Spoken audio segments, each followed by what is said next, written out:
जय हिंद साथियों, मैं अंकित कुमार यादव आप सभी का स्वागत करता हूं सृष्टि ज्ञान केंद्र में, जहां हम पढ़ रहे हैं कक्षा 12वीं की इतिहास को, और जिसमें चल रहा है अध्याय 10, जिसका नाम है औपनिवेशिक शासन और देहात। इसमें अभी तक हमने बहुत सारी चीजें पढ़ ली है। हमने समझ लिया है किस प्रकार से अंग्रेजी शासन ने, या कहिए कि ईस्ट इंडिया कंपनी ने भारत में अपना शासन स्थापित किया, और किस प्रकार से उन्होंने भारत को लूटने के लिए अपनी कर नीतियां बनाई, और किस प्रकार से आपने ये भी समझा कि किस प्रकार से भारत के लोगों ने ही भारत को लूटने में अंग्रेजों की, या कहिए ईस्ट इंडिया कंपनी की मदद की। अब हम चल रहे हैं उन मदद करने वाले लोगों के बारे में ही एक विशेष बात को समझने, और वो विशेष बात क्या है? जमींदार राजस्व राशि के भुगतान में असमर्थ क्यों? देखो, मैंने आपको बताया है कि जमींदारों को ही खेती का स्वामी बनाया गया था। अंग्रेज सरकार ने जो अस्थायी बंदोबस्त किया था, उसके अंतर्गत जमींदारों को क्या बनाया गया था? जमीन का वास्तविक मालिक। और ये अपेक्षा की गई थी कि ये लोग जमीन के मालिक होंगे, तो ये लोग जमीन के विकास के लिए, या कहिए खेती के विकास के लिए अपने पास से निवेश करेंगे। परंतु ये लोग कुछ भी ऐसा नहीं करते। ये लोग क्या करते हैं? ये लोग उसकी अपेक्षा में अपने आप को शहरों में बसाते हैं और सुविधाजनक जीवन व्यतीत करते हैं, सुविधा भरा जीवन व्यतीत करते हैं। उनको गांव की स्थिति परिस्थिति से कोई मतलब नहीं था। उनको गांव की स्थिति से और परिस्थिति से, किसान किस स्थिति में है, किस प्रकार से जीवन व्यतीत कर रहा है, उन्हें इससे कोई मतलब नहीं था। उन्हें उनके जेब में आने वाले धन से मतलब था, उसके अलावा किसी से मतलब नहीं था। देखिए भाई, किसानी भी कुछ चीजों पर निर्भर होती है। किसानी भी कुछ चीजों पर निर्भर होती है। एक तो भगवान पर, दूसरी व्यक्ति की मेहनत पर। अब मान लीजिए किसान को कुछ मिल ही नहीं रहा, उससे जो भी लाभ हो रहा है वो लाभ किसके पास जा रहा है? जमींदार के पास। लाभ किसके पास जा रहा है? जमींदार के पास। तो आप बताओ, जिस चीज का आपको लाभ नहीं मिलेगा, क्या आप उस पर अपनी पूरी शिद्दत के साथ काम करना पसंद करेंगे? कदापि नहीं करना पसंद करेंगे। तो इन सब कारणों, और कभी कभी आपके इंद्रदेव भी बहुत मेहरबान हो जाते थे और पूरी फसल को बर्बाद कर देते थे। समझ आई बात? तो इस प्रकार से कभी कभी फसल होती नहीं थी। जब भाई फसल ही नहीं होगी तो किसान की कमाई नहीं होगी, और जब किसान की कमाई नहीं होगी तो वो जमींदार को टैक्स कहां से देगा? टैक्स मतलब राजस्व कहां से देगा? जब जमींदार को ही राजस्व नहीं मिलेगा तो वो ईस्ट इंडिया कंपनी को कहां से राजस्व देगा? तो ये कभी कभी परिस्थितियां उत्पन्न होती थी, जिस कारण से जमींदार राजस्व देने में असमर्थ हो जाता था। अब चल रहे हैं उसी बात को बहुत ही विस्तार पूर्वक समझने कि और कौन से कारण थे जिनके कारण जमींदार राजस्व देने में असमर्थ होता था, और इसका प्रभाव किसानों के जीवन पे किस प्रकार से पड़ता था। समझ में आई बात? आइए पढ़ते हैं और समझते हैं। देखिए, जमींदार अनेक कारणों से राजस्व के भुगतान में असमर्थ हो जाते थे। सुनना कौन कौन से कारण हैं जिनके कारण जमींदार राजस्व देने में असमर्थ होता था। पहला, सुनना, कंपनी द्वारा निर्धारित प्रारंभिक राजस्व मांगे अत्यधिक ऊंची थी। अस्थायी अथवा इस्तेमरारी बंदोबस्त के अंतर्गत राज्य की राजस्व मांग का निर्धारण अस्थायी रूप से किया गया था। इसका पर्याय था कि आगामी समय में कृषि में विस्तार तथा मूल्यों में होने वाली वृद्धि का कोई अतिरिक्त लाभ कंपनी को नहीं मिलने वाला था। अतः इस अप्रत्याशित हानि को कम से कम करने के लिए कंपनी राजस्व की मांग को ऊंचे स्तर पर रखना चाहती थी। ब्रिटिश अधिकारियों का विचार था कि कृषि उत्पादन एवं मूल्यों में होने वाली वृद्धि के परिणाम स्वरूप जमींदारों पर धीरे धीरे राजस्व की मांग का बोझ कम होता जाएगा और उन्हें राजस्व भुगतान में कठिनता का सामना नहीं करने पड़ेगा, किंतु ऐसा संभव नहीं हो सका। प्रारंभ में ही आपकी ईस्ट इंडिया कंपनी ने जमींदारी कर को इतना ऊंचा रख दिया था जितना की कमाई होती नहीं।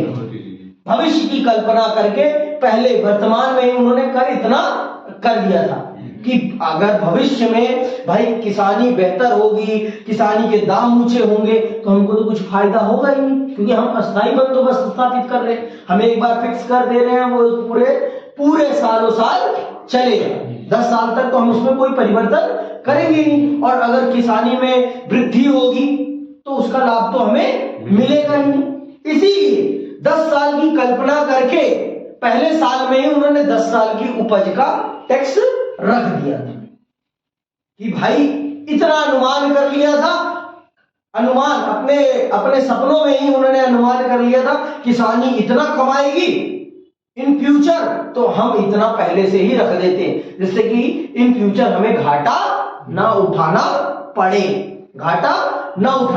पर भैया जब तक कमाई नहीं हो रही, आप पहले से ही उतना फिक्स कर दे रहे हैं तो क्या होगा आप बताओ? बर्बाद हो जाएगा इंसान, बर्बाद हो जाएगा।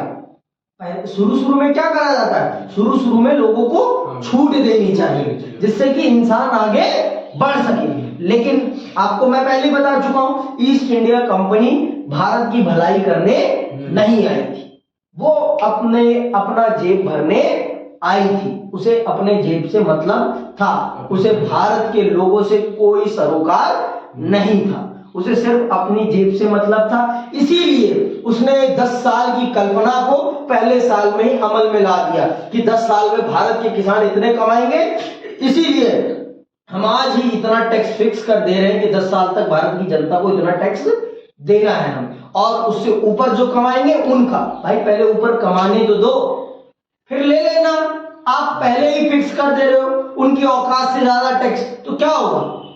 टैक्स नहीं दे पाएगी जनता, और जमींदार अपने घर का पैसा तो देने वाला नहीं है। भाई जमींदार भी जमींदार क्यों बना है? वो भी तो लूटने के लिए बना है ना।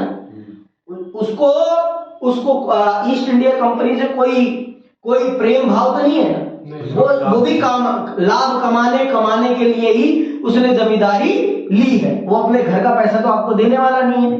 किसान अगर उसको टैक्स पे करेगा तो वो आपको पे करेगा, और अगर किसान पे नहीं करेगा तो वो भी नहीं पे करेगा, साफ सीधी बात। तो ये पहला कारण, पहले ही वर्ष में कर को आय से अत्यधिक निर्धारित किया जाना, कर का आय से अत्यधिक निर्धारित किया जाना, ये पहला कारण है जिसके कारण आपका जमींदार राजस्व भुगतान करने में असमर्थ रहता है। भाई किसान उतना कमा ही नहीं रहा है, आपने पहले ही साल में कमाई मेरी 10 रुपए है और आपने टैक्स 50 रुपए रख दिया, तो मैं कहां से दे पाऊंगा? पहले साल में भाई आपने सोच लिया है कि मैं आने वाले 10 साल में 100 रुपए कमाऊंगा, और पहले साल में आपने टैक्स कितना रख दिया है? 50 रुपए, और जहां अभी मेरी कमाई कितनी है? 10 रुपए, तो बताओ मैं दे पाऊंगा टैक्स? बिल्कुल नहीं। तो पहला कारण जिसके कारण आपका जमींदार टैक्स नहीं दे पाता था, किसको? ईस्ट इंडिया कंपनी को। समझ में की बात? पहला कारण। दूसरा कारण समझते हैं क्या है? दूसरा कारण है, उल्लेखनीय है कि भू राजस्व की ऊंची मांग का निर्धारण 1790 के दशक में किया गया था। इस काल में कृषि उत्पादों के मूल्य कम थे, जिसके परिणाम स्वरूप रैयत के लिए जमींदारों को उनकी देय राशि का भुगतान करना कठिन था। इस प्रकार जमींदार किसानों से राजस्व इकट्ठा नहीं कर पाता था और कंपनी को अपनी निर्धारित राशि का भुगतान करने में असमर्थ हो जाता था।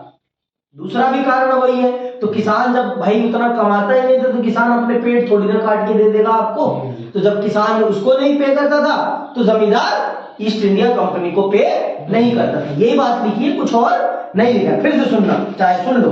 उल्लेखनीय है कि भू राजस्व की ऊंची मांग का निर्धारण 1790 के दशक में किया गया था।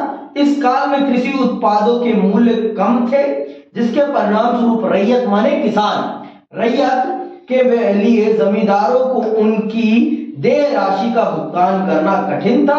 इस प्रकार जमींदार किसानों से राजस्व इकट्ठा नहीं कर पाता था और कंपनी को अपनी निर्धारित धनराशि का भुगतान करने में असमर्थ हो जाता था। भाई जब किसान उतना कमा ही नहीं रहा तो वो जमींदार को कैसे दे पाएगा पैसा, टैक्स कैसे दे पाएगा?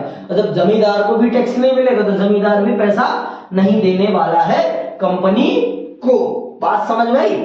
अब मुझे बताओ कृष्णा, आप नहीं कमा रहे हो तो आप मुझे पैसा दोगे? नहीं। जब आपके पास पैसा ही नहीं है तो आप मुझे कैसे दोगे? और जब मेरे पास ही पैसा नहीं आ रहा तो मैं कैसे जतिन को पैसा दूंगा? भाई मैं कैसे दे दूंगा? मैं अपने घर का पैसा तो देने वाला नहीं। तो दूसरा कारण, जमींदार क्यों राजस्व देने में असमर्थ होता था? पहले कारण से ही सारे कारण जुड़े हुए हैं। पहला ही कारण जो है टैक्स की हाई रेट ऑफ टैक्स। पहले बार में ही आपने 10 साल की कल्पना करके जो कर की राशि निर्धारित की है वो ही सबसे बड़ा कारण होती है जिसके कारण आपका जमींदार राजस्व भुगतान करने में असमर्थ रहता है। तीसरा कारण समझिए, राजस्व की मांग में परिवर्तन नहीं किया जा सकता था। उत्पादन अधिक हो या बहुत कम, राजस्व का भुगतान ठीक समय पर करना होता था। इस संबंध में सूर्यास्त कानून का अनुसरण किया जाता था। सूर्यास्त कानून का अनुसरण किया जाता था। इसका तात्पर्य था कि यदि निश्चित तिथि को सूर्य छिपने तक भुगतान नहीं किया जाता तो जमींदारियों को नीलाम किया जा सकता था। अगर निर्धारित तिथि को आप टैक्स देने में असमर्थ रहते थे तो उस दिन की सूर्य अस्त होने के बाद आपकी जमींदारी को नीलाम किया जाएगा। मान लीजिए जतिन जमींदार है और जतिन टैक्स देने में असमर्थ हो जाता है निर्धारित तिथि के सूर्य अस्त होने के बाद, तो इसकी जमींदारी का क्या किया जाएगा? नीलामी की जाएगी। इसकी जमींदारी की नीलामी की जाएगी। आगे मिल जाएगी किसी और को जो इंटरेस्टेड होगा वो ले लेगा जमींदारी। ठीक है। राजी अथवा अस्थायी बंदोबस्त के अंतर्गत प्रारंभ में जमींदारों को सीमित शक्तियां ही प्रदान की गई थी। वे केवल रैयत से राजस्व का संग्रह कर सकते थे और अपनी जमींदारी का प्रबंध कर सकते थे। वास्तव में इस बंदोबस्त के अंतर्गत ब्रिटिश ईस्ट इंडिया कंपनी ने जमींदारों के महत्व को तो स्वीकार किया किंतु वह उनकी सत्ता पर अपना नियंत्रण स्थापित करके उनकी स्वायत्तता को सीमित करना चाहती थी। परिणाम स्वरूप जमींदारों के अनेक विशेषाधिकारों को समाप्त कर दिया गया, उनकी सैनिक टुकड़ियों को भंग कर दिया गया, उनके सीमा शुल्क वसूल करने के अधिकार को समाप्त कर दिया गया और उनकी कचहरियों को कंपनी द्वारा नियुक्त कलेक्टर के निरीक्षण में रख दिया गया। उन्हें उनकी अस्थायी न्याय तथा अस्थायी पुलिस की व्यवस्था करने की शक्ति से भी वंचित कर दिया गया। समय के साथ साथ जमींदार के अधिकारों को पूर्णतः सीमित एवं प्रतिबंधित कर दिया गया और उनका स्थान कंपनी द्वारा नियुक्त कलेक्टर के कार्यालय ने ले लिया। समकालीन स्रोतों से उल्लेख मिलता है कि एक राजा के राजस्व भुगतान में असमर्थ हो जाने पर एक कंपनी अधिकारी को जिले का संपूर्ण कार्यभार अपने हाथ में ले लेने तथा राजा एवं उसके अधिकारियों के संपूर्ण प्रभाव एवं प्राधिकार को समाप्त कर देने के लिए सर्वाधिक प्रभावशाली कदम उठाने के स्पष्ट अनुदेश के साथ जमींदारी में भेज दिया गया था। समझ में आई बात? जो जमींदार की कमाने के साधन थे सारे के सारे अधिकार अंग्रेज ईस्ट इंडिया कंपनी ने छीन लिए थे। जहां पहले जमींदार अपनी पुलिस भी रखता था, न्याय व्यवस्था भी थी उसके पास, सेना भी थी अपना, और उसके क्षेत्र में आने वाले लोगों से वो सीमा शुल्क भी लेता था। लेकिन अब वो ये सब कुछ नहीं कर सकता था। इन सब चीजों पर किसने अधिकार कर लिया था? ईस्ट इंडिया कंपनी ने। और इन कामों को करने के लिए ईस्ट इंडिया कंपनी ने अंग्रेजी कलेक्टरों को बिठा दिया था। अंग्रेजी कलेक्टरों को बिठा दिया था हर जमींदारी में। जो जमींदार टैक्स पे करने में असमर्थ हो जाता था उससे उसकी जमींदारी रद्द कर दी जाती थी और वहां पर ईस्ट इंडिया कंपनी का कलेक्टर बिठा दिया जाता था और वो फिर टैक्स कलेक्ट करने का, राजस्व कलेक्ट करने, इकट्ठा करने का काम करता था। फिर वो राजस्व इकट्ठा करने का काम करता था। जैसे आज हमारे डीएम साहब है ना, जिन्हें डीएम कहा जाता है, डिस्ट्रिक्ट मजिस्ट्रेट, उसी रूप में उस समय डीएम होता था। आज के डीएम के पास टैक्स कलेक्शन का काम नहीं है, लेकिन उस समय उस डीएम के पास टैक्स कलेक्शन का काम भी था और न्यायिक अधिकार भी थे, जुडिशियल राइट्स भी थे। वो न्याय करने का काम भी करता था। कब करता था? जब जमींदार को जमींदारी से हटा दिया जाता था तब। और जमींदार को जमींदारी से तब हटाया जाता था जब वो राजस्व का भुगतान करने में असमर्थ हो जाता था। मतलब जमींदारों को, जो जमींदार अपने आप को राजा के बाद सबसे ज्यादा महान समझते थे, उनकी सारी की सारी महानता को ईस्ट इंडिया कंपनी ने खत्म कर दिया था। लेकिन इन्हीं लोगों ने ईस्ट इंडिया कंपनी की खूब मदद करी भारत को लूटने में। किन्होंने? इन जमींदारों ने। जमींदारों ने, अब आपको भी पता है जमींदार कौन लोग थे, मुझे बताने की जरूरत नहीं है। मुझे बताने की आपको जरूरत नहीं कि भारत में जमींदार कौन थे। निम्न जाति के लोग तो नहीं थे, बैकवर्ड लोग तो नहीं थे। अब कौन थे आप भी जान जाओ, सारे के सारे स्वर्ण जाति के लोग ही थे, जिन्होंने अंग्रेजों की चापलूसी की और भारत को लुटवाने में खूब उनकी मदद की। समझ में आई बात? आगे सुनिए, आगे सुनिए। स्वर्ण जाति क्या होगा? अपर कास्ट, ठीक है। राजस्व वसूली के समय जमींदार का अधिकारी जिसे सामान्य रूप से अमला कहा जाता था, ग्राम में जाता था। कभी कम मूल्यों और फसल अच्छी न होने के कारण किसान अपने राजस्व का भुगतान करने में असमर्थ हो जाते थे, तो कभी रैयत जानबूझकर ठीक समय पर राजस्व का भुगतान नहीं करते थे। वास्तव में संपन्न रैयत एवं ग्राम के मुखिया, जोतदार एवं मंडल को जमींदार के कष्ट से बहुत खुशी मिलती थी। जमींदार उनके विरुद्ध सफलतापूर्वक अपनी शक्ति का प्रयोग भी नहीं कर सकता था। वह अपने बाकीदारों के विरुद्ध न्यायालय में जा सकता था, किंतु न्याय की लंबी प्रक्रिया उसे ऐसा करने से निरुत्साहित करती थी। देखो, आज भी वही सिस्टम है भारत में। न्याय पाना आसान नहीं है। न्याय पाना दुनिया में सबसे मुश्किल काम है। दुनिया में सबसे मुश्किल काम क्या है? न्याय पाना। और वही चीज थी। और गांव में जो स्वतंत्र किसान होते थे, जिनके पास अपनी खुद की भूमि होती थी, वो जानबूझकर अपने गांव के लोगों को कहते थे कि जमींदार का जो सिपाही आएगा, जो भी टैक्स कलेक्ट करने आएगा, उसे टैक्स नहीं देंगे, जिससे कि इसकी जमींदारी चली जाए, क्योंकि उनको मजा आता था। वो लोग भी इसी ताड़ में रहते थे कि इसकी जमींदारी चली जाए और मैं इसकी जमींदारी को खरीद लूं। देखो, हर इंसान लालची है, और लालच ने ही देश को गुलाम बनाया था। लालच ने, अगर सिराजुद्दौला के सेनापति ने लालच नहीं किया होता तो सिराजुद्दौला नहीं हारता। भारत में इस्लाम शासन आया तो वो भी किसी एक हिंदू की गलती के कारण ही आया, किसी और के कारण। और वो उस हिंदू के मन में क्या आया? लालच आया कि ये गद्दी से हटेगा और इसकी गद्दी पे मैं बैठ जाऊंगा।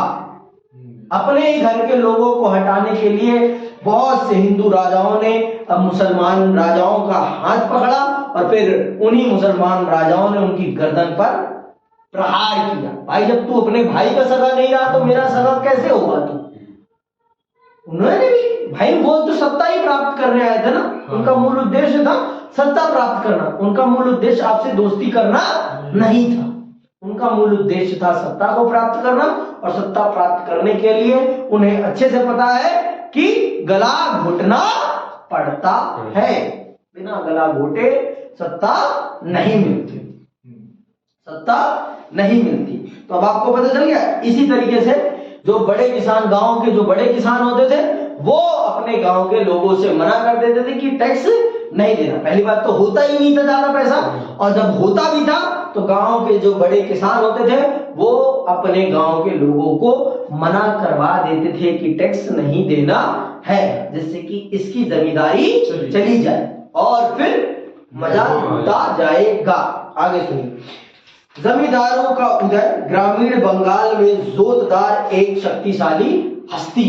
ये जो जोतदार है ये स्वतंत्र किसान है जिनके पास अपनी खुद की जमीनें थी, और इन्हीं के बीच में हमेशा बैटल होती थी। जमींदारों में और जोतदारों में हमेशा बैटल होती थी, लड़ाई होती थी। क्यों? क्योंकि जोतदार के पास अपनी जमीन है और वो भी अपने आप को जमींदार बनाने की कोशिश करता रहता था। वो भी अपने आप को क्या बनाने की कोशिश करता था? जमींदार। मैं भी जमींदार बन जाऊं और मैं भी सत्ता का उपभोग करूं, वो भी इस कोशिश में लगा रहता था, जिससे कि उसको भी जमींदारी मिल जाए और वो भी आनंद भरा जीवन व्यतीत करे। ठीक, आगे सुनिए।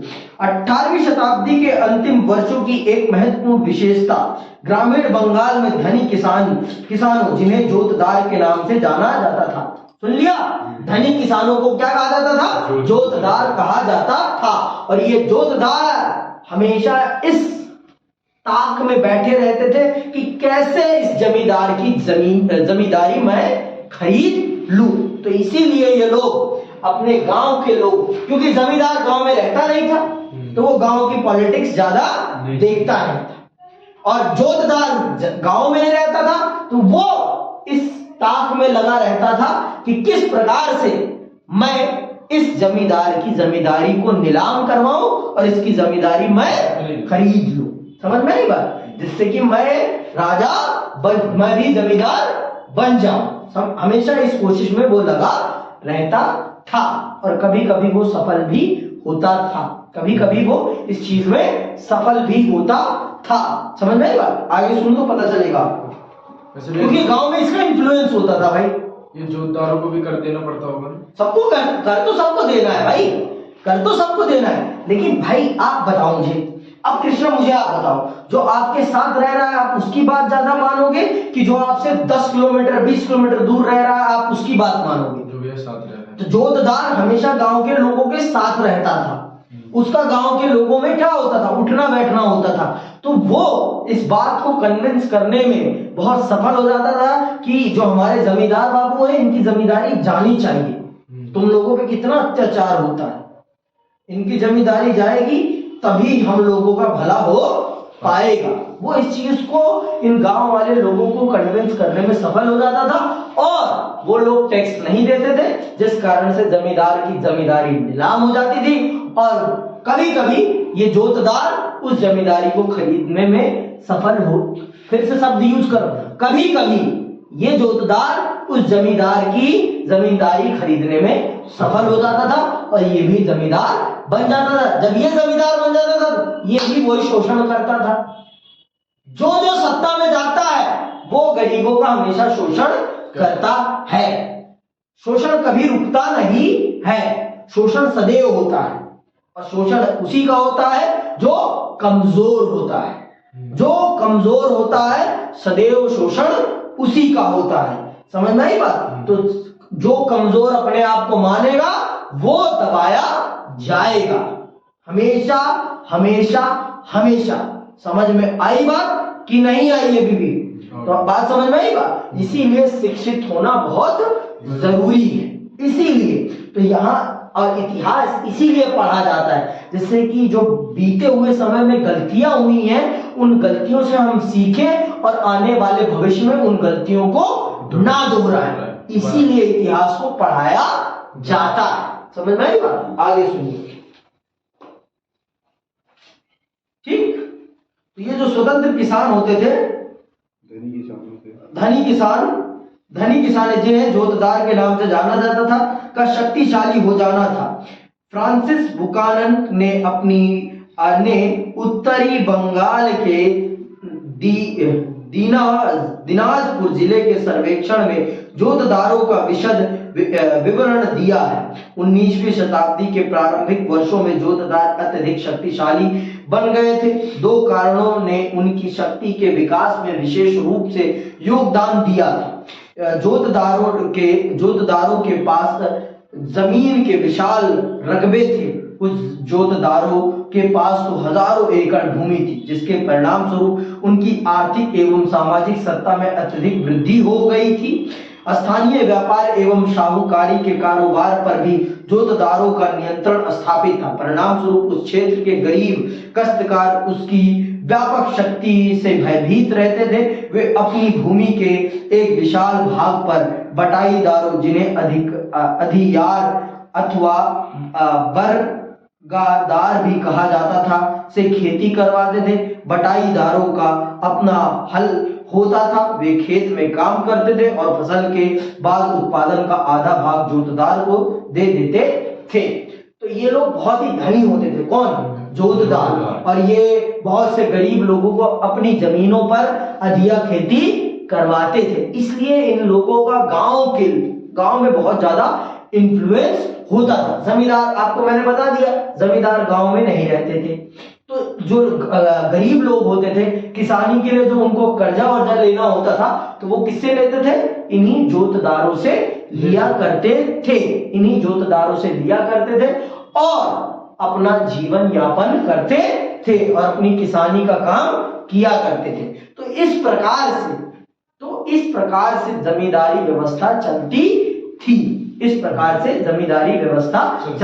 तो इसीलिए जोतदार हमेशा इस ताक में लगा बैठा रहता था कि गलती से एक बार जमींदार की जमींदारी जाए और पूरी की पूरी जमींदारी मैं खरीद लूंगा। क्यों? क्योंकि ये भी धनी था, कमजोर इंसान नहीं था। देखो 100 एकड़, 1,000 एकड़ जमीन है भाई, अधिया खेती करा रहा है, तो पैसे की कमी इसके पास नहीं थी। ये हमेशा इसी ताक में लगा बैठा रहता था कि जमींदार की जमींदारी जाए और उसकी जमींदारी को मैं हथिया लूं, मैं राजा बन जाऊं अपने क्षेत्र का। ये हमेशा इस ताक में लगा बैठा रहता था।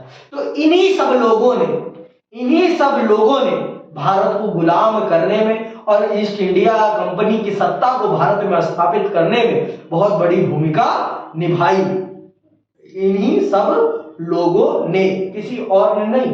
इन्हीं सब लोगों की करतूत के कारण भारत को 200 साल का शोषण सहना पड़ा। इन्हीं सब लोगों के कारण, किसी और सबके कारण नहीं। इन्हीं लोगों के लालच ने भारत को एक लंबे समय तक गुलामी की जंजीर में जकड़ दिया। ठीक, आगे सुनिए। जमींदारों की शक्ति, जोतदारों की शक्ति जमींदारों की अपेक्षा अधिक क्यों? मैंने आपको पहले ही बता दिया, जोतदार जमींदारों की अपेक्षा ज्यादा ताकतवर क्यों थे? क्यों? क्योंकि वो गांव के लोगों के साथ जुड़े हुए थे, वो गांव में ही रहते थे और वो गांव के लोगों को जब पैसे की जरूरत होती थी तो उनकी मदद भी करते थे। चाहे बाद में उनको लूटे, लेकिन जरूरत के समय यही उनकी मदद करते थे। जिस कारण से जमींदार की अपेक्षा इन लोगों का गांव के लोगों पर ज्यादा पकड़ होती थी। ये लोग गांव के लोगों पर ज्यादा पकड़ रखते थे। ठीक, आगे सुनिए। ग्रामों में क्रियात्मक रूप से जोतदारों की शक्ति जमींदारों की अपेक्षा अधिक होती थी। इसके अनेक कारण थे। पहला कारण सुनिए, जमींदार शहरों में रहते थे। पहले ही बता चुका हूं मैं, जमींदार शहरों में रहते थे, उनका ग्रामवासियों से प्रत्यक्ष संपर्क नहीं होता था। इसके विपरीत जोतदार ग्रामों में ही रहते थे। ग्रामवासियों के प्रत्यक्ष संपर्क में रहने के कारण गरीब ग्रामवासियों के एक विशाल भाग पर उनका नियंत्रण स्थापित होता था। आपको रीजन पता चल गया क्यों? कौन शक्तिशाली? आपका जोतदार क्यों ताकतवर है जमींदार से? पहला कारण समझ गए क्यों? क्योंकि वो प्रत्यक्ष रूप से गांव के लोगों से जुड़ा हुआ था और वो उनके सुख दुख में उनके साथ खड़ा रहता था, जिस कारण से जोतदार की ज्यादा पकड़ थी गांव वालों पर जमींदार की अपेक्षा में। ठीक, बात समझ में आई कि नहीं आई? दूसरा सुनिए, जोतदार ग्राम में जमींदारों के लगान वृद्धि के प्रयासों का विरोध करते थे। वे जमींदारों, सुन लो, जोतदार ग्राम में जमींदारों के लगान वृद्धि के प्रयासों का विरोध करते थे। वे जमींदारी अधिकारियों को अपने लगान वृद्धि को लागू करने से संबंधित कर्तव्यों का पालन नहीं करने देते थे। इससे ग्रामवासी उन्हें अपना हितैषी समझने लगे थे।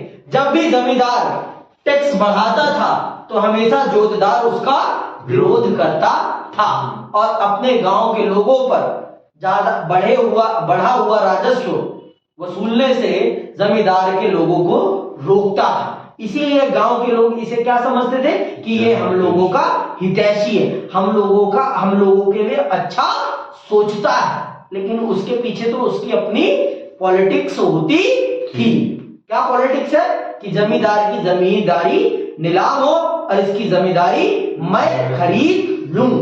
वो तो इस पॉलिटिक्स से काम करता था, लेकिन गांव के लोग मासूम होते थे, वो इस चीज को नहीं समझ पाते थे। तीसरा कारण समझिए, जोतदार रैयत का पूर्व समर्थन प्राप्त करके उन्हें अपने पक्ष में एकजुट कर लेते थे। वे रैयत का समर्थन प्राप्त करके जमींदार को राजस्व के भुगतान में जानबूझकर विलंब करा देते थे। इसके परिणाम स्वरूप जमींदार अपनी भू संपदा के राजस्व का भुगतान उचित समय पर करने में असमर्थ हो जाता था। समझ में आई बात? तो गांव के किसानों को एकजुट करके वो जमींदार के लोगों को टैक्स देता ही नहीं था, जिसके कारण जमींदार टैक्स पे करने में क्या हो जाता था?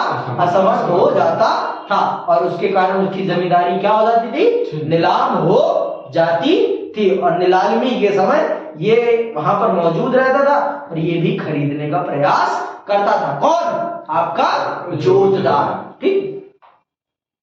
चौथा कारण सुनिए, उचित समय पर राजस्व का भुगतान न किए जाने के कारण जमींदार की जमींदारी को नीलाम किए जाने की स्थिति में प्रायः जोतदार द्वारा ही उन जमीनों को खरीद लिया जाता था। सुन लिया भाई?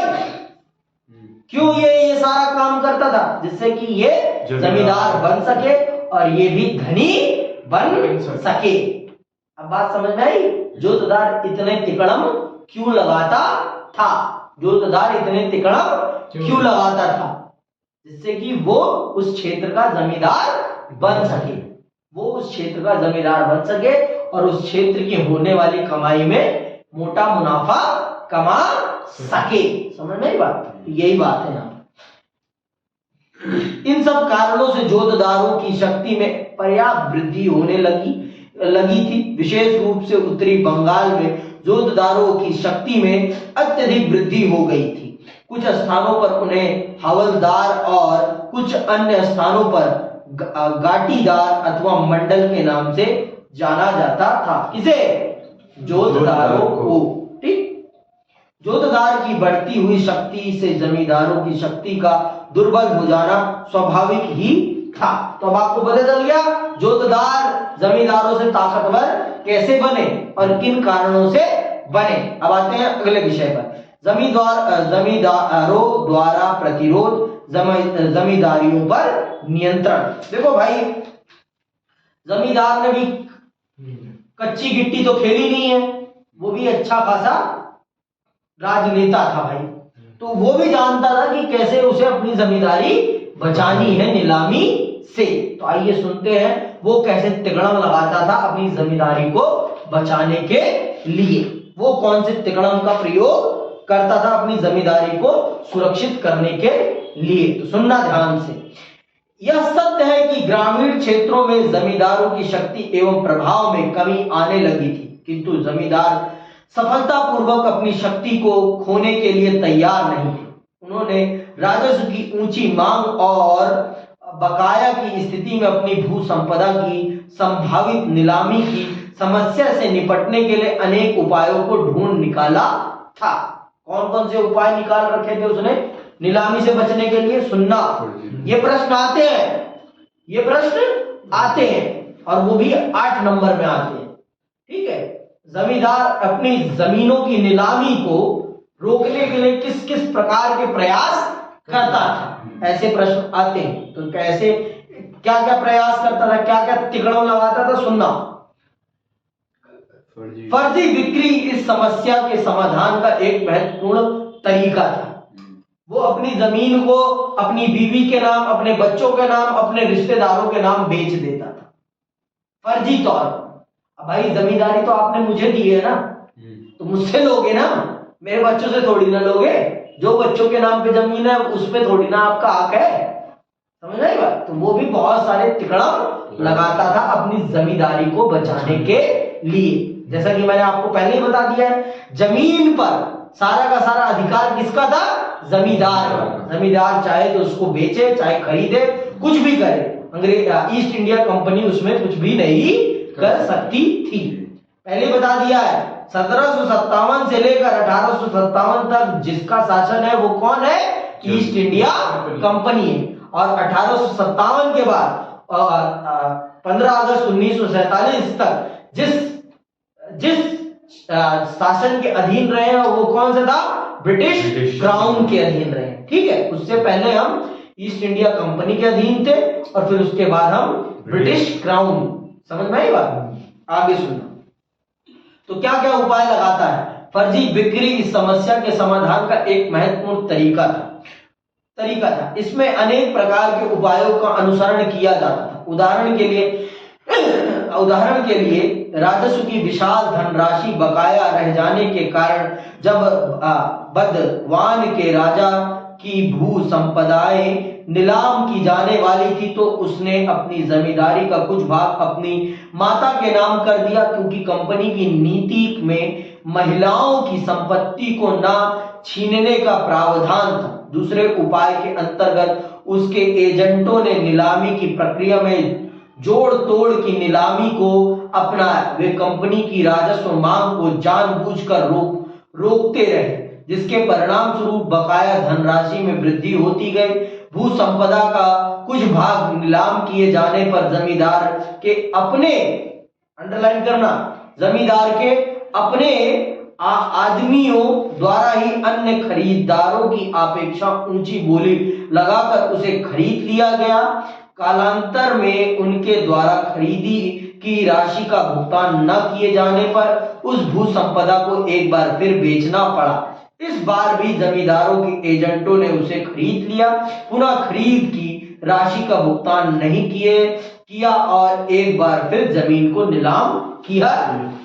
तो बार बार यही करना पड़ता था और बार बार राजा जमींदार अपने ही लोगों को नीलामी में बिठवा कर जमीन को खरीद लेता था और फिर पैसा नहीं देता था। फिर नीलाम होती थी, फिर खरीद लेते थे, फिर पैसा नहीं देते थे। तो अंग्रेज सरकार, ईस्ट इंडिया कंपनी मजबूरन वो जमींदारी उसी को दे देती थी, क्योंकि वो भी जानते थे भाई अगर ये हम देंगे नहीं तो इससे कमाई होने वाली नहीं। तो इसीलिए वो मजबूरन फिर उसे जमींदारी देने के लिए मजबूर हो जाते थे। तो यही बात यहाँ पर लिखी, ठीक करना पड़ा। इस प्रक्रिया को बार बार दोहराया जाता रहा। अंत में सरकार और बोली लगाने वाले दोनों ही थक गए। विवश होकर सरकार को उस भू संपदा को कम बोली पर जमींदार को ही देना पड़ा। जमींदार द्वारा कभी भी राजस्व की पूरी मांग का भुगतान नहीं किया जाता था। इस प्रकार कंपनी बकाया धनराशि की वसूली कर पाने में प्राय असमर्थ हो जाती थी। तो अब आप देख लो, तो इस प्रकार से जमींदारों ने भी जमीन को अपने नियंत्रण में रखने के बहुत सारे तरीके निकाल लिए थे और किसी भी हालत में वो जमींदारी को अपने हाथ से निकलने नहीं देते थे।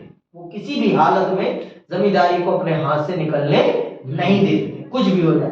फर्जी नीलामी करवा देते थे अपने ही लोगों से, मोटी मोटी बोली लगवा देते थे, फिर देते ही नहीं थे पैसा, फिर होती थी नीलामी, फिर वही करते थे और at the end east India company को हार कर उन्हीं को सस्ती कीमतों पर देनी पड़ जाती थी। समकालीन स्रोतों से पता चलता है कि 1793-1801 ईस्वी की अवधि में ऐसे सौदे व्यापक स्तर पर किए गए। इस अवधि में बर्दवान की जमींदारी सहित बंगाल की 4 बड़ी जमींदारियों द्वारा अनेक बेनामी खरीदारियां की गई। नीलामियों में की गई कुल बिक्रियों में से केवल 85% सौदे असली थे। जमींदार अपनी जमींदारियों को छीनने से बचाने के लिए अन्य उपायों का भी आश्रय लेते थे। यदि दुर्भाग्य अथवा सौभाग्य से कोई बाहर का व्यक्ति नीलामी में जमीन प्राप्त, अंडरलाइन सुनना, अगर गलती से भी कोई बाहरी व्यक्ति नीलामी में जीत जाता था और जमीन खरीद भी लेता था, तो वो लोग क्या करते थे, जमीन को अपने नियंत्रण में रखने के लिए, सुनना, जमींदार अपनी जमींदारियों को छीनने से बचाने के लिए अन्य उपायों का भी आश्रय लेते थे। यदि दुर्भाग्य अथवा सौभाग्य से कोई बाहर का व्यक्ति नीलामी में जमीन प्राप्त करने में सफल हो जाता था, तो उसे जमीन पर कब्जा करने में अनेक कठिनाइयों का सामना करना पड़ता था। ऐसे उदाहरण की भी कमी नहीं है। जबकि पुराने जमींदार के लठियाल नए जमींदार के लोगों से जोर जबरदस्ती करके एवं मारपीट करके उन्हें भागने के लिए विवश कर देते थे। ऐसे उदाहरण भी हैं जब पुराने रैयत नए जमींदार के लोगों का जमीन में घुसना ही कठिन कर देते थे। वास्तव में वे नीलामी के बाद भी पुराने जमींदार से ही जुड़े रहते थे, उसी के प्रति वफादार होते थे और उसी को अपना अन्नदाता समझते थे। अपने पुराने जमींदार के लिए वे लड़ने झगड़ने को भी तैयार रहते थे। इस प्रकार जमींदार को विस्थापित करना कोई सरल कार्य नहीं। समझ में बात? जमींदार भी बहुत तिकड़म लगा के रखता था। गलती से भी अगर उससे जमींदारी निकल गई तो फिर वो अपने लठैत और किसानों की मदद से जमींदारी को अपने हाथ से निकलने नहीं देता था। भाई जमींदारी तो तभी लोगे ना जब किसान आपके पक्ष में आएंगे। जब तक किसान आपके लिए काम करने के लिए तैयार नहीं होंगे तो जमींदारी क्या खाक होगी आपकी। और आपको अपनी अगर जान प्यारी है तो फिर आप जमींदारी छोड़ ही देते थे, क्योंकि जान रहेगी तभी तो जमींदारी कर पाओगे ना। और उस क्षेत्र के जो जमींदार के लठैत होते थे वो आपको ठीक करने के लिए तैयार बैठे रहते थे। और किसान भी तैयार रहते थे, क्योंकि किसान भी जिसे अपना मालिक मान लेता था उसे अपना मालिक मानता था। गांव की ये रीति थी। वफादार हो जाते थे। जिसके हो गए तो हो गए और जिसको नहीं माना तो नहीं माना। समझ में आई बात? तो इन सब तरीकों से जमींदार अपनी जमीन को अपने नियंत्रण में रखने में कामयाब रहता था। ठीक। उल्लेखनीय है कि 19वीं शताब्दी के प्रारंभ में मूल्यों में गिरावट की स्थिति समाप्त हो गई। अंततः जो जमींदार 1790 के दशक की कठिनाइयों को सहन करने में सफल हो गए थे, उन्होंने अपनी शक्ति में वृद्धि करके अपनी सत्ता को मजबूत बना लिया। राजस्व भुगतान संबंधी नियमों को कुछ लचीला बना दिया जाने के कारण जमींदारों की शक्ति में और अधिक वृद्धि होने लगी। किंतु 1930 ईस्वी की विश्वव्यापी मंदी ने जमींदारों की सत्ता पर प्रबल प्रहार किया। परिणाम स्वरूप ग्रामीण क्षेत्रों में जोतदारों ने अपनी शक्ति को सुस्थापित कर लिया था। ठीक है। बहुत सारी स्थितियां देखो, पर्यावरण का बहुत बड़ा योगदान होता है किसानी में पर्यावरण बहुत बड़ी भूमिका निभाता है। अगर भगवान आपसे खुश है तो आपकी बल्ले बल्ले, और अगर भगवान आपसे खुश नहीं है तो आपकी ठल्ले ठल्ले हो जाएगी। जब भगवान खुश थे तो जमींदारों की बल्ले बल्ले हो गई, और जब भगवान रुष्ट हो गए तो जमींदारों की ठल्ले ठल्ले हो गए। और अगर ईस्ट इंडिया कंपनी भी समझ गई थी कि अगर हमें भारत में शासन करना है तो हमें इन जमींदारों से बनाकर रखनी पड़ेगी। बिना इन जमींदारों की मदद के हम भारत पर शासन नहीं कर सकते हैं। वो इस बात को बखूबी समझ गए, इसीलिए उन्होंने अपनी कर नीतियों को लचीला बना दिया, जिससे कि ये जमींदार उनके लिए काम करते रहे और उनका मुनाफा होता रहे। समझ में आई बात? तो इस प्रकार से अब आते हैं, समझते हैं फर्मिंगर की 5वीं रिपोर्ट क्या है। आपकी ये इंपॉर्टेंट क्वेश्चन होता है। फर्मिंगर की 5वीं रिपोर्ट क्या है, ऐसे ही प्रश्न आता है। ठीक है, यह 8 नंबर का प्रश्न है। 19वीं शताब्दी में राजस्व के क्षेत्र में अनेक परिवर्तन हुए। इनमें से अनेक परिवर्तनों का विस्तृत विवरण 1813 ईस्वी में ब्रिटिश संसद में प्रस्तुत की जाने वाली फर्मिंगर की रिपोर्ट में शामिल था। यह रिपोर्ट भारत में ईस्ट इंडिया कंपनी के प्रशासन एवं क्रियाकलापों के विषय में प्रस्तुत की जाने वाली रिपोर्टों में 5वीं थी, इसीलिए इसे 5वीं रिपोर्ट अथवा फर्मिंगर की 5वीं रिपोर्ट के नाम से जाना जाता है। यह रिपोर्ट एक विस्तृत रिपोर्ट थी जिसमें 1002 पृष्ठ थे, जिसमें से 800 से भी अधिक पृष्ठ परिशिष्टों के थे। इनमें जमींदारों एवं रैयतों के आवेदन पत्रों, भिन्न भिन्न जिलों के कलेक्टरों की रिपोर्टों और राजस्व विवरणों की संख्यांकिकी तालिकाओं एवं बंगाल तथा मद्रास के राजस्व और न्यायिक प्रशासन पर अधिकारियों द्वारा लिखी गई टिप्पणियों को सम्मिलित किया गया था। प्रस्तुति के कारण इस रिपोर्ट को प्रस्तुत क्यों किया गया था, ये जान लेते हैं। रिपोर्ट को प्रस्तुत किए जाने के अनेक महत्वपूर्ण कारण थे। क्या क्या कारण थे, सुनिए क्या कारण थे। 1760 ईस्वी के दशक में बंगाल में ब्रिटिश ईस्ट इंडिया कंपनी की सत्ता स्थापित होने के साथ साथ इंग्लैंड में उसकी गतिविधियों पर सूक्ष्म नजर रखी जाने लगी थी। भाई ये ब्रिटेन की क्या थी, एक कंपनी थी। क्या थी ये, कंपनी। तो सरकार इसको अपने नियंत्रण में रखना चाहती थी, इसीलिए सरकार ने, इंग्लैंड की सरकार ने इस पर कड़ी दृष्टि रखना स्टार्ट कर दिया।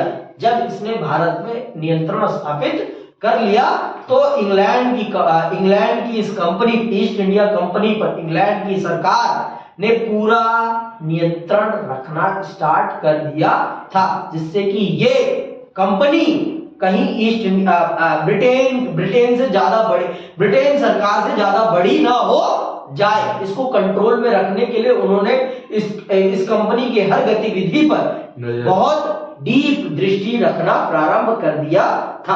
आगे क्या होता है, ब्रिटिश ईस्ट इंडिया कंपनी को भारत और चीन के साथ व्यापार करने का एकाधिकार प्राप्त था। ब्रिटेन के अनेक समूह कंपनी के एकाधिकार के विरोधी थे।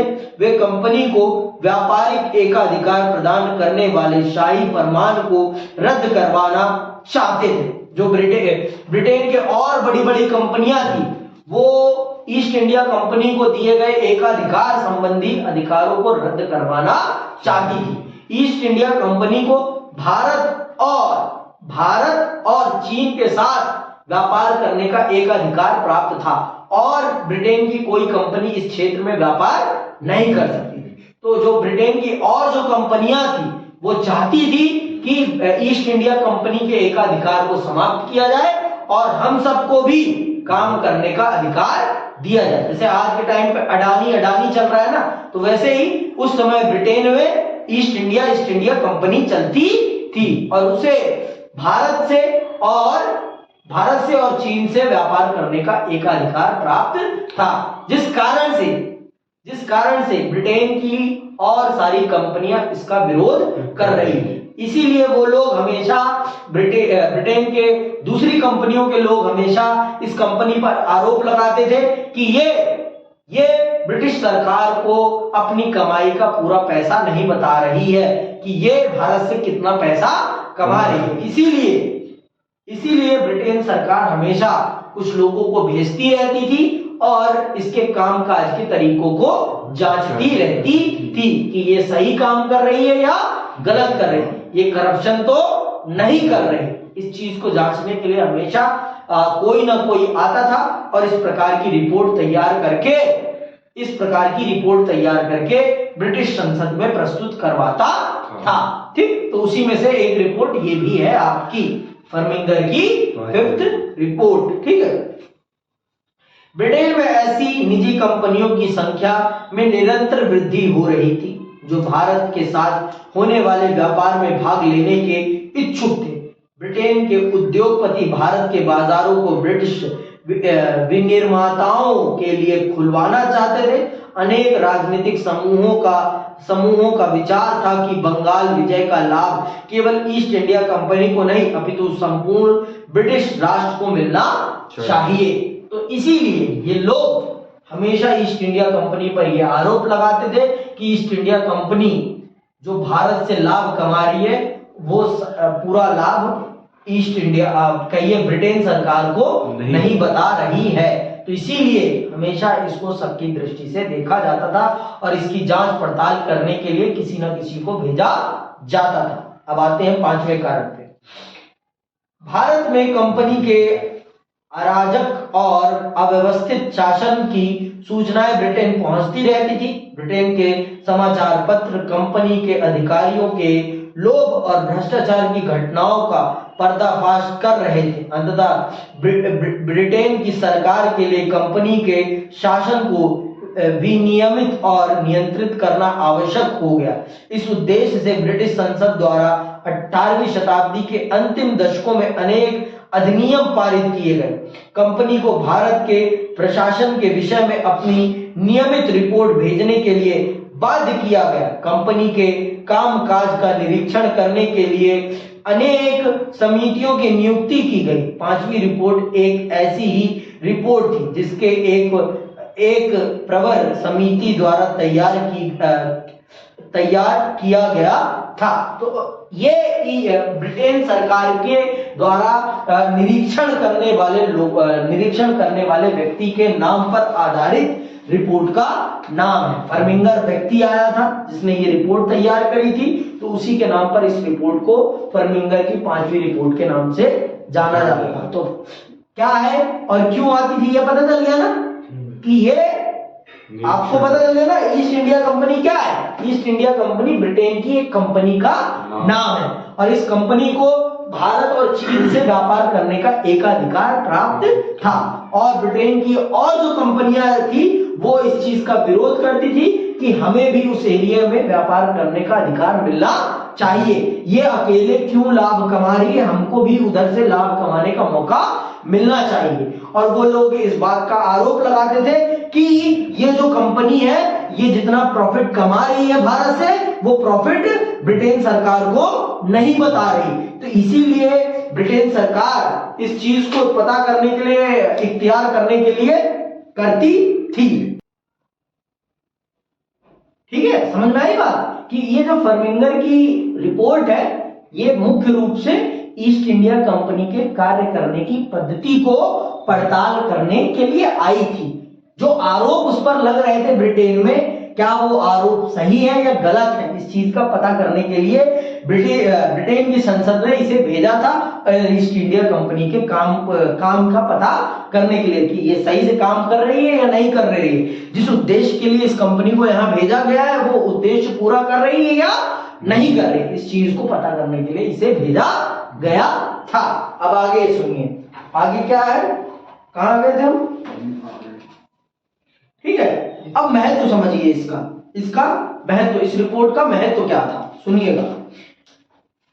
फर्मिंगर की पांचवी रिपोर्ट एक महत्वपूर्ण रिपोर्ट थी।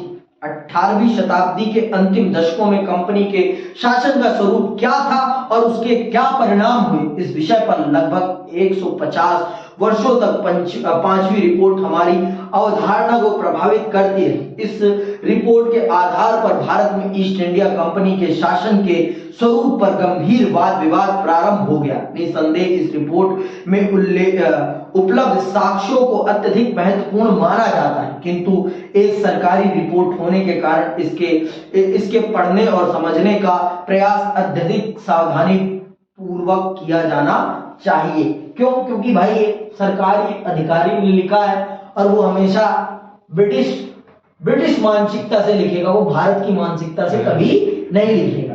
समझ में आई बात? भाई वो कंपनी और अपनी देश की प्रॉफिट की मानसिकता को ध्यान में रखते हुए रिपोर्ट को तैयार करेगा और वो भी तो व्यक्ति है जो तैयार कर रहा है, उसे भी घूस देकर कंपनी ने अपने पक्ष में रिपोर्ट तैयार करवा ली हो, क्या पता, कुछ पता नहीं है।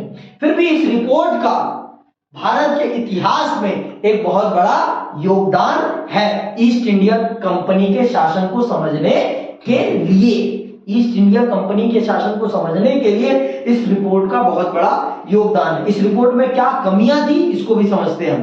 देखो, इसमें कोई संदेह नहीं कि 5वीं रिपोर्ट में कुछ प्रमुख दोष थे। इस रिपोर्ट को निष्पक्ष नहीं कहा जा सकता क्योंकि रिपोर्ट लिखने वाला एक प्रमुख उद्देश्य लिखने वालों का प्रमुख उद्देश्य कंपनी के कुप्रशासन की आलोचना करना था। इस रिपोर्ट में परंपरागत जमींदारों की शक्ति के पतन का वर्णन अत्यधिक बढ़ा चढ़ाकर किया गया है।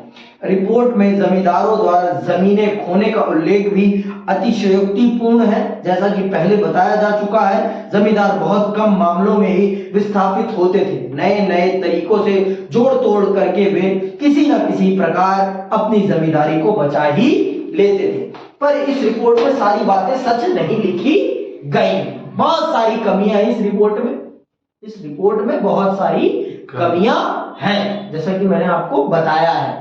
देखो भाई, ये एक कंपनी की रिपोर्ट है और जो लिख रहा है वो भी एक व्यक्ति है। और आप ये मान लीजिए कि ब्रिटेन के लोग सारे के सारे लालची ही थे, उनकी मानसिकता लालच से भरी थी। ठीक है, तो जो जिस व्यक्ति ने ये रिपोर्ट लिखी हो, क्या उसे ईस्ट इंडिया कंपनी पैसे देकर बरगला नहीं सकती? बरगला सकती है। तो कोई पता नहीं है कि ये रिपोर्ट सही है या गलत है, लेकिन हाँ, फिर भी ये रिपोर्ट भारत के ईस्ट इंडिया कंपनी के शासन को समझने में एक बहुत बड़ी भूमिका निभाती है। हमें इस रिपोर्ट को पढ़ना चाहिए और ये बताती है कि ईस्ट इंडिया कंपनी ने बंगाल प्रांत पर किस प्रकार से अपना कब्जा किया और बंगाल प्रांत को अपने अधीन कैसे बनाए रखा, वो भी भारतीयों की मदद से। देखो, बिना भारतीयों की मदद से भारत को गुलाम नहीं बनाया जा सकता था। इसीलिए महात्मा गांधी ने कौन सा आंदोलन चलवाया? असहयोग आंदोलन। जब तक भारत की जनता अंग्रेजों का सहयोग करना बंद नहीं करेगी, तब तक अंग्रेजों को कमजोर नहीं किया जा सकता। इस बात को गांधी बहुत अच्छे से समझते थे, इसीलिए उन्होंने असहयोग का रास्ता अपनाया। क्योंकि आप बंदूक से भारत को आजाद नहीं करा सकते थे। आजाद आप तभी करा सकते थे जब लोगों की मानसिकता को आप बदल पाते, और गांधी ने लोगों की मानसिकता को बदला और लोगों को ये जताया कि आपके कारण ही आपका देश गुलाम है और आप जिस दिन इनकी गुलामी करना छोड़ देंगे, भारत अपने आप आजाद हो जाएगा। तो इस चीज को गांधी ने सबकी चेतना जगाई और फिर भारत आजादी के रास्ते पर निकल पड़ा। समझ में आई बात? और आज भी हम जो गुलाम बन रहे हैं अमेरिकी उत्पादों के, इसीलिए बन रहे हैं क्योंकि हम उसे कंज्यूम कर रहे हैं, और हम जिस दिन उसे कंज्यूम करना छोड़ देंगे, हमारी गुलामी खत्म हो जाएगी। आज के लिए बस इतना ही, और अगली क्लास में हम पहाड़ियां समझेंगे, सांथालों को समझेंगे और उनके बीच हुए कलह को समझेंगे, और फिर दक्कन का विद्रोह समझेंगे और फिर चैप्टर को समाप्त करेंगे। आज के लिए बस इतना ही। जय हिंद, जय भारत।